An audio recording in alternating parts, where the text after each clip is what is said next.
एक विचार लो, उस विचार को अपना जीवन बना लो, उसके बारे में ही सोचो, उसके सपने देखो, उस विचार को पूरी तरीके से जियो, अपने मस्तिष्क, मांसपेशियों, नसों, शरीर के हर हिस्से को उस विचार में डूब जाने दो और बाकी सभी विचार को किनारे रख दो। यही सफल होने का एकमात्र तरीका है। स्वामी विवेकानंद। नमस्कार दोस्तों, स्वागत है आपका स्टडी हिंदी के यूट्यूब चैनल में। तो फ्रेंड्स, आज हम बात करेंगे स्पीडी करंट अफेयर्स की, जिसमें कि 11 जनवरी, 12 जनवरी और 13 जनवरी 2017 के जो इम्पोर्टेंट पॉइंट्स हैं हम आपके सामने लाए हैं। ये काफ़ी ज़्यादा इम्पोर्टेंट है एसएससी एमटीएस का, जिसमें अगला एग्जाम होने वाला है, और एसएससी सीजीएल के लिए एसबीआई का जो एग्जाम होने वाला है, और आने वाले सभी बैंक के जो आईपीएस के थ्रू एग्जाम होंगे उसके लिए बहुत ज़्यादा इंपॉर्टेंट है। तो स्टडी इन हिंदी का स्पीडी करंट अफेयर्स आप फॉलो करते रहिए। अगर आपको वीडियो अच्छा लगे तो वीडियो को लाइक जरूर करें, आप नीचे कमेंट कर सकते हैं, और इसे ज़्यादा से ज़्यादा अपने दोस्तों के साथ शेयर करें, जिससे कि उनको इसकी मदद मिलती रहे। अगर आप हमारे चैनल में फर्स्ट टाइम विजिट कर रहे हैं तो इसे सब्सक्राइब कर। अगर आपने हमारे चैनल सब्सक्राइब कर लिया है फिर भी आपको नोटिफिकेशन नहीं मिलता है, तो आपको सब्सक्राइब के जस्ट बगल में ये छोटा सा बेल दिखेगा, आप इस पर टिक मार्क कर लें। इससे हमारे चैनल के रिगार्डिंग जितनी भी नोटिफिकेशन है आपको मिलती रहेगी। तो चलिए स्टार्ट करते हैं।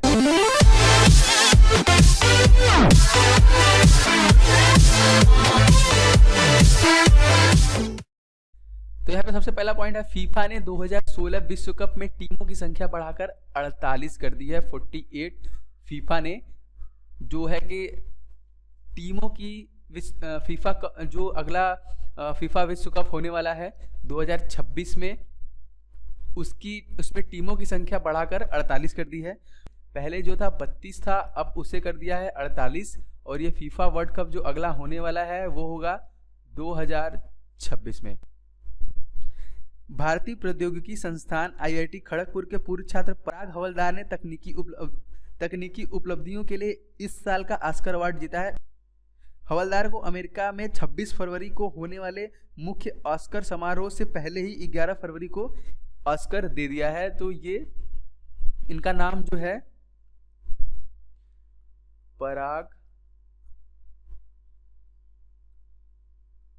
हवलदार, जिन्हें ऑस्कर मिला है। ये आईआईटी के पूर्व छात्र हैं। तमिलनाडु के सभी जिले सूखा प्रभावित घोषित। ठीक है, तमिलनाडु के मुख्यमंत्री ओ पन्नीरसेल्वम ने मंगलवार को राज्य के सभी जिलों को सूखा प्रभावित घोषित किया। इसके अलावा किसानों की पूरी भूमि कर भी माफ कर दिया है। साथ ही पन्नीरसेल्वम ने जल संकट से निपटने के लिए शहरी क्षेत्रों के लिए 160 करोड़ रुपए और ग्रामीण क्षेत्रों के लिए 350 करोड़ रुपए की राहत की घोषणा की है। ठीक है, तो तमिलनाडु का जो लगभग सभी जिले हैं, तो यहाँ पे देखिए, यहाँ पे तमिलनाडु में टोटल 32 डिस्ट्रिक्ट हैं, 215 सब डिस्ट्रिक्ट हैं, 1097 टाउन्स, 15,979 विलेजेस और 388 ब्लॉक्स हैं। तो यहाँ पे लगभग सभी जिलों को सूखा घोषित कर दिया गया है। केंद्र ने पोंगल के लिए अनिवार्य अवकाश घोषित किया। पोंगल एक त्योहार है, फेस्टिवल है। केंद्र सरकार ने मंगलवार को दक्षिण भारत में मनाए जाने वाले पर्व पोंगल के लिए अनिवार्य अवकाश घोषित कर दिया है। इसके पहले एआईएडीएमके महासचिव शशि कला नटराजन ने केंद्र से इस पर्व पर अनिवार्य अवकाश की घोषणा करने की मांग की थी। एआईएडीएमके की महासचिव जो अभी रिसेंट में बनी है, तो यहाँ पे पोंगल जो है साउथ इंडिया का जो त्योहार है उसे अनिवार्य अवकाश के लिए घोषित कर दिया गया है फेस्टिवल के रूप में। तो फ्रेंड्स, अगर आप हमारा स्पीडी करंट अफेयर्स रेगुलर देखना चाहते हैं और पिछला अगर आपने नहीं देखा है तो यहाँ ऊपर आप कॉर्नर में आपको आई बटन मिल जाएगा। आप यहाँ पे टैप करके हमारे पुराने करंट अफेयर्स देख सकते हैं, जो कि आने वाले एग्जाम के लिए बहुत ज़्यादा इंपॉर्टेंट है। आप उनका नोट्स बना के रख लें, जिससे कि आपको आने वाले एग्जाम में ज़्यादा पढ़ना ना पड़े, क्योंकि सबसे ज़्यादा प्रॉब्लम लोगों को जीएस जनरल अवेयरनेस सेक्शन में ही होती है। ठीक है, ओके। मैकडॉनल्ड्स ने अपना चीन व हांगकांग का बिजनेस बेचा। अमेरिका के फास्ट फूड के दिग्गज मैकडॉनल्ड्स ने चीन और हांगकांग में अपने व्यवसाय को $2.08 बिलियन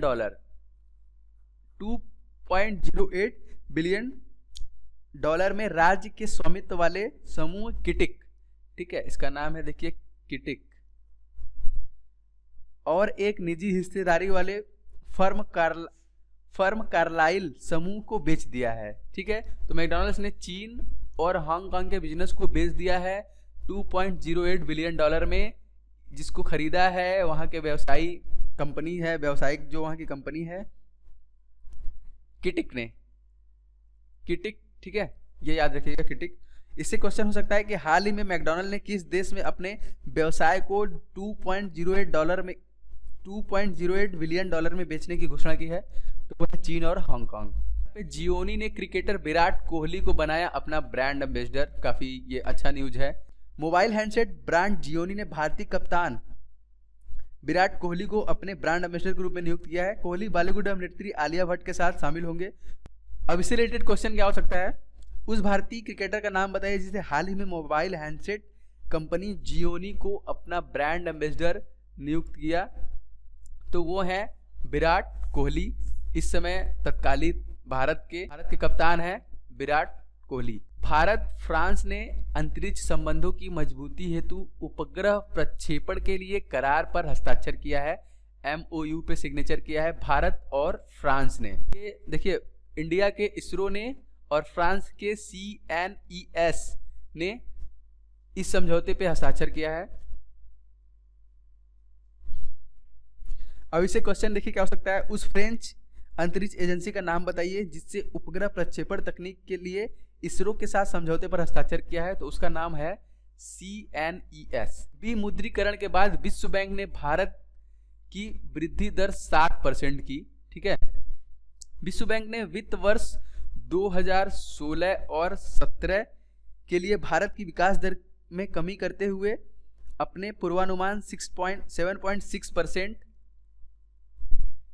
से 7% कर दी है। विश्व बैंक ने कहा कि भारत में परिसंचरण में मुद्रा की एक बड़ी मात्रा की तत्काल वापसी और उसके बाद नए नोटों के साथ प्रतिस्थापन धीमी वृद्धि में योगदान देंगे। तो देखिए, ये इससे जो क्वेश्चन रिलेटेड हो सकता है, विश्व बैंक के अनुसार भारत की वृद्धि दर पिछले पूर्वानुमान 7.6 से घटकर कितनी हो गई है, तो वह है 7%। डिजिटल टिकटिंग को बढ़ावा देने के लिए रेल मंत्री IRCTC की नई ऐप लॉन्च की। अब इससे देखिए रिलेटेड क्वेश्चन हो सकता है, डिजिटल टिकटिंग को बढ़ावा देने के लिए IRCTC द्वारा जारी किए गए नए ऐप का नाम क्या है, तो उसका जो नाम है IRCTC रेल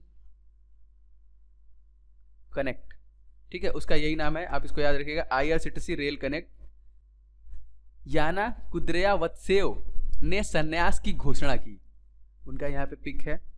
रूस की लयबद्ध जिम्नास्ट याना कुद्रेयावत्सेव ने मात्र 19 वर्ष की आयु में प्रतियोगिता से अपने संन्यास की घोषणा की है। याना 2013 से 2015 के दौरान 13 बार विश्व चैंपियन रही। रियो ओलंपिक के दौरान सभी स्वर्ण पदक की वो सबसे बड़ी प्रतिद्वंदी मानी जाती थी, लेकिन पैर में एक फ्रैक्चर से उनकी तैयारी को बाधित कर दिया था। ओके, इससे रिलेटेड क्वेश्चन देखिए क्या है, ओलंपिक खिलाड़ी याना कुद्रेयावत्सेव किस खेल से संबंधित है, तो जिम्नास्टिक से संबंधित है, ये उनका पिक्चर है। PM मोदी ने गुजरात में नोबेल पुरस्कार प्रदर्शनी का उद्घाटन किया, ठीक है। यह प्रदर्शनी 13 फरवरी 2017 से निःशुल्क खोली जाएगी, ठीक है। तो 13 फरवरी 2017 से ये सभी के लिए निःशुल्क खोल दी गई है। अब देखिए, इससे रिलेटेड क्वेश्चन हो सकता है, उस शहर का नाम बताइए जहां हाल ही में PM नरेंद्र मोदी ने नोबेल पुरस्कार प्रदर्शनी का उद्घाटन किया, वो है गांधीनगर, गुजरात। जिम्मी एडम्स वेस्टइंडीज के नए क्रिकेट निदेशक नियुक्त। जिम्मी एडम्स जो कि वेस्टइंडीज के नए क्रिकेट निदेशक नियुक्त किए गए। वेस्टइंडीज के पूर्व बल्लेबाज जिम्मी एडम्स को वेस्टइंडीज क्रिकेट का नया निदेशक नियुक्त किया गया। तो ये जो स्थान लेंगे, इसके पहले जो थे उनका नाम था रिचर्ड पेबुस, ठीक है। इसके पहले जो थे क्रिकेट निदेशक वेस्टइंडीज के, वो थे रिचर्ड पेबुस। अब जो आए हैं जिम्मी एडम्स आए हैं। अब इसे देखिए रिलेटेड क्वेश्चन क्या हो सकता है, हाल ही में वेस्टइंडीज का नया क्रिकेट निदेशक किसे नियुक्त किया गया, जिसने रिचर्ड पेबुस का स्थान लिया, तो उनका क्या नाम है, जिम्मी एडम्स। PM मोदी ने 8वें vibrant Gujarat global investor summit 2017 का उद्घाटन किया। तो इससे रिलेटेड देखिए क्वेश्चन यहाँ पे है, प्रधानमंत्री नरेंद्र मोदी ने किस शहर में 8वें vibrant Gujarat global investor summit 2017 का उद्घाटन किया? तो वो है गांधीनगर गुजरात, अगेन गांधीनगर गुजरात। देखिए 12 जनवरी बहुत बड़ा दिन होता है। देखिए 12 जनवरी युवा दिवस के रूप में मनाया जाता है स्वामी विवेकानंद की जयंती पे। तो पीएम मोदी ने उनका नमन किया यहाँ पे। तो सबसे बड़ी बात है कि 12 जनवरी जो है स्वामी विवेकानंद का जन्मदिन है। स्वामी विवेकानंद की जयंती मनाई जाती है। तो 154वीं जयंती इस बार मनाई गई है स्वामी विवेकानंद की। तो देखिए 1984 में पहली बार युवा दिवस घोषित किया गया कि 12 जनवरी के दिन युवा दिवस मनाया जाएगा स्वामी विवेकानंद की जयंती पे। और सबसे पहली बार मनाया गया 1985 ईस्वी में। 12 जनवरी 1985 ईस्वी में सबसे पहली बार युवा दिवस मनाया गया स्वामी विवेकानंद जी के जयंती में। तो ये 154वां उनका जयंती है। चीन ने नए रॉकेट के साथ पहला वाणिज्यिक अंतरिक्ष मिशन लॉन्च किया। ठीक है, तो चीन ने नए रॉकेट के साथ पहला वाणिज्यिक अंतरिक्ष मिशन लॉन्च किया, जिसका नाम आपने यहाँ पे इसका प्रोनाउंसिएशन हो सकता है कुछ दूसरा हो। तो इस रिलेटेड देखिए क्वेश्चन हो सकता है कि चीन ने जो वाणिज्यिक किस देश ने अपना पहला वाणिज्यिक अंतरिक्ष मिशन लॉन्च किया है? तो वो है चाइना। ये क्वेश्चन इससे हो सकता है रिलेटेड, आप याद रखिएगा। टेस्ला देखिए ये ऑटोमोबाइल कंपनी है। टेस्ला ने एप्पल अधिकारी को ऑटो पायलट टेक्नोलॉजी के लिए नियुक्त किया। इलेक्ट्रिक कार निर्माता कंपनी टेस्ला ने एप्पल के वरिष्ठ निदेशक क्रिस लैटनर, ओके देखिए इनका नाम है क्रिस लैटनर, को ऑटो पायलट सॉफ्टवेयर का वाइस प्रेसिडेंट नियुक्त किया है। सऊदी अरब ने भारत का हज कोटा 1.36 लाख से बढ़ाकर 1.70 लाख किया है। 3 दशक में सबसे बड़ी वृद्धि की गई है ये। ठीक है, तो सऊदी अरब में इसके पहले जो कोटा था 1.36 था, उसको बढ़ा के 1.70 कर दिया गया है। तो IBM एक साल में 8000 यूएस पेमेंट हासिल करने वाली पहली कंपनी बनी है। अमेरिकी टेक कंपनी IBM पहली ऐसी कंपनी बन गई है जिसने एक साल में 8000 से ज्यादा यूएस पेमेंट हासिल की है। अब इससे देखिए रिलेटेड क्वेश्चन हो सकता है, उस अमेरिकी तकनीकी दिग्गज कंपनी का नाम बताइए जिसने वर्ष 2016 में सबसे ज्यादा यूएस पेमेंट हासिल किया है। तो उसका क्या नाम है? IBM। विक्रम पावा, ठीक है, विक्रम पावा होंगे BMW ग्रुप इंडिया के नए अध्यक्ष। विक्रम पावा होंगे BMW ग्रुप इंडिया के नए अध्यक्ष। वैश्विक CO2 उत्सर्जन की निगरानी के लिए चीन ने लॉन्च किया सैटेलाइट। ओके, इससे रिलेटेड क्वेश्चन हो सकता है, हाल ही में चीन ने ग्रीन हाउस गैस उत्सर्जन की निगरानी और उस पर अंकुश लगाने के लिए किस नाम से वायुमंडलीय कार्बन डाइऑक्साइड निगरानी सैटेलाइट लॉन्च किया? तो उसका नाम क्या था? टैनसेट। इलाहाबाद माघ मेला शुरू। तो इलाहाबाद में माघ मेले का आयोजन किया गया। 1 महीने तक चलने वाला माघ मेला 12 जनवरी 2017 को उत्तर प्रदेश इलाहाबाद में संगम पर हुआ। तो इससे भी रिलेटेड क्वेश्चन हो सकता है कि इलाहाबाद में जो माघ मेला शुरू हुआ है वो किस दिन हुआ है, या फिर 12 जनवरी 2017 को जो माघ मेला चालू हुआ है वो इंडिया के किस स्टेट में और किस डिस्ट्रिक्ट में हुआ है, या फिर इंडिया उत्तर प्रदेश में किस जगह हुआ है? तो इलाहाबाद में। इस तरह के क्वेश्चन पूछे जा सकते हैं। PR श्रीजेश FIH एथलीट समिति के सदस्य बने। भारतीय हॉकी टीम के कप्तान PR श्रीजेश को अंतर्राष्ट्रीय हॉकी फेडरेशन की एथलीट समिति का सदस्य बनाया गया है। ठीक है, उस भारतीय खिलाड़ी का नाम बताइए जिसे हाल ही में FIH एथलीट समिति का सदस्य बनाया गया। तो भारतीय हॉकी टीम के कप्तान PR श्रीजेश। राजेश गोपीनाथ बनाए गए TCS, ठीक है, टाटा कंसल्टेंसी लिमिटेड, TCS के नए CEO। ठीक है, IT क्षेत्र के दिग्गज company Tata consultancy services TCS ने गुरुवार को कंपनी के मुख्य वित्तीय अधिकारी और उपाध्यक्ष राजेश गोपीनाथन को अपना नया मुख्य कार्यकारी अधिकारी नियुक्त किया है। यहाँ पे देखिए एक क्वेश्चन और है, इन्हें तो बनाया गया है CEO जिनका नाम है राजेश गोपीनाथ, लेकिन एक है COO। ठीक है, जिसे COO बनाया गया है उनका नाम है NG सुब्रमण्यम, ठीक है। तो COO जिसे नियुक्त किया गया है वो है NG सुब्रमण्यम और CEO जिसे नियुक्त किया गया है वो है राजेश गोपीनाथ। एयरटेल ने देश भर में लॉन्च किया पेमेंट बैंक।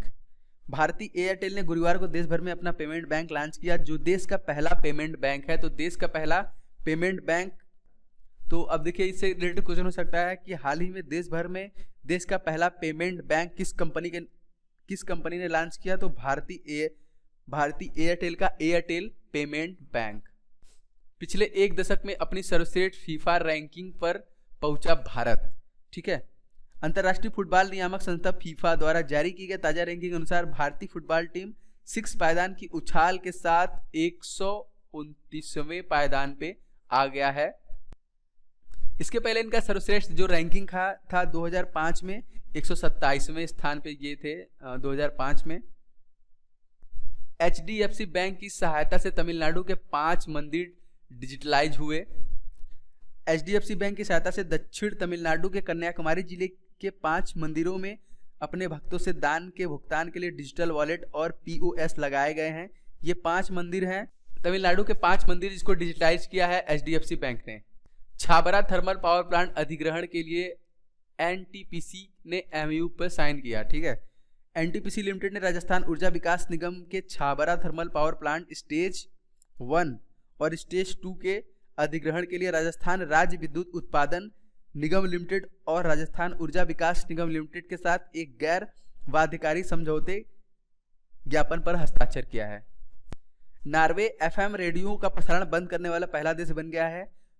तो इससे रिलेटेड क्वेश्चन हो सकता है उस देश का नाम बताइए जो FM रेडियो का प्रसारण बंद करने वाला पहला देश बना है। तो वो कौन सा देश है? वो है नॉर्वे। तो फ्रेंड्स यहीं पे हमारा स्पीडी करंट अफेयर समाप्त होता है। आशा करते हैं आपको ये पसंद आया होगा। तो अगर आपको ये पसंद आया होगा तो इस वीडियो को लाइक जरूर करें, और अगर आप हमारा पुराना जो स्पीडी करंट अफेयर देखना चाहते हैं तो ऊपर यहाँ पे कॉर्नर में आपको आई बटन मिलेगा, आप यहाँ पे टैप कर सकते हैं कि ओल्ड जो हमारा स्पीडी करंट अफेयर से देख सकते हैं, उसका नोट्स बना ले, आपके लिए इंपॉर्टेंट रहेगा वो। तो आप ये अपने दोस्तों के साथ ज़्यादा से ज़्यादा शेयर करें जिससे वो भी स्पीडी करंट अफेयर्स के थ्रू अपडेट रहें। और अगर आपने हमारे चैनल अभी तक सब्सक्राइब नहीं किया है तो आप इसे सब्सक्राइब कर दें। हम ऐसे वीडियो डेली अपलोड करते रहेंगे जिससे कि एग्जाम में आपको हेल्प मिलेगी और आगे मिलती भी रहेगी। तो चलिए मिलते हैं किसी दूसरी वीडियो में। वीडियो देखने के लिए आपका बहुत धन्यवाद। आपका दिन शुभ हो।